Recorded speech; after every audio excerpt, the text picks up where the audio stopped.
What's up, YouTube Revolution? ZombfectedGaming 349 at your fingertips. So today I want to give a huge channel update on how I'm feeling about gaming right now, and it's gotten me into kind of a downstage when doing YouTube, and it's been going on for so long.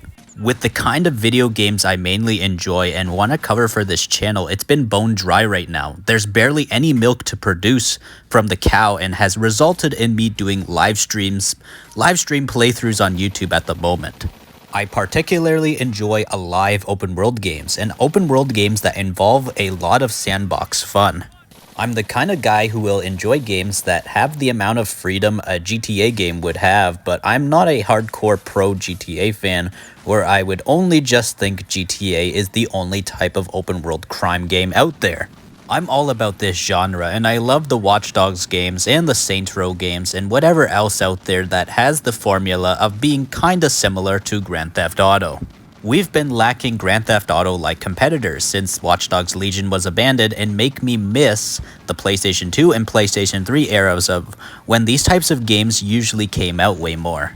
Games like Watch Dogs Legion and Saints Row 2022 Reboot were the only recent games like GTA we got, and Saints Row 2022 was so bad, I think most of gaming companies now are like, no, let's just leave Rockstar to do these types of games and stuff, and let's not touch any open world crime genre because we don't want to end up like Saints Row 2022. Watch Dogs Legion, on the other hand, got buried alive by other Ubisoft games, but there was still a fan base that wanted years of support for Watch Dogs Legion, and it could have taken off, but Ubisoft just let it die and canceled their Year 2 content in 2021. Let's also talk about what helped my channel a ton as well. The Dying Light games. Literally, I depend on with this channel, and there's not much content coming out for Dying Light 2 at the moment, and Techland still haven't brought out the update for Dying Light 1's graphics and details update for its 10th anniversary either.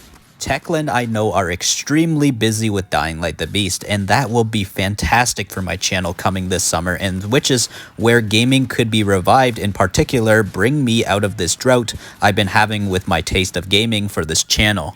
So you pretty much know what kind of games I enjoy. It's particularly open world games, and those all fall in the genres of open world crime and open world post-apocalyptic zombie horror, and I also enjoy historical time period games like the World War II games from the early 2000s and just realistic military games, and I actually enjoy open world military games the most in the military genre. But don't get me wrong, I like linear games as well, but some linear games, especially military shooters, end too fast, and I need something military to keep me busy for an extremely long time. For example, I like open world military games such as the two recent Ghost Recon games that are Ghost Recon Wildlands and Ghost Recon Breakpoint, and I also like the mercenary games a lot too, and I also like the Just Cause games a lot too. And I also forgot to throw in, I really liked Metal Gear Solid 5 The Phantom Pain. I would consider that a open world military-like game as well. Even The Division as well. The Division is kind of an open world military game too. A lot of the genre of gaming I enjoy have literally went out of style and passed like the Wild West in a way. And they are in favor of these live service multiplayer games with battle passes like Fortnite and Call of Duty Warzone now. And none of that is my cup of tea. Speaking of Wild West historical games as well, I wish we had more of those, but we don't. We only think of the Red Dead Redemption games and some hidden gems of Wild West games I know as well, which is Call of Juarez, which is a first-person linear western game made by Techland, and Neversoft's western called Gun.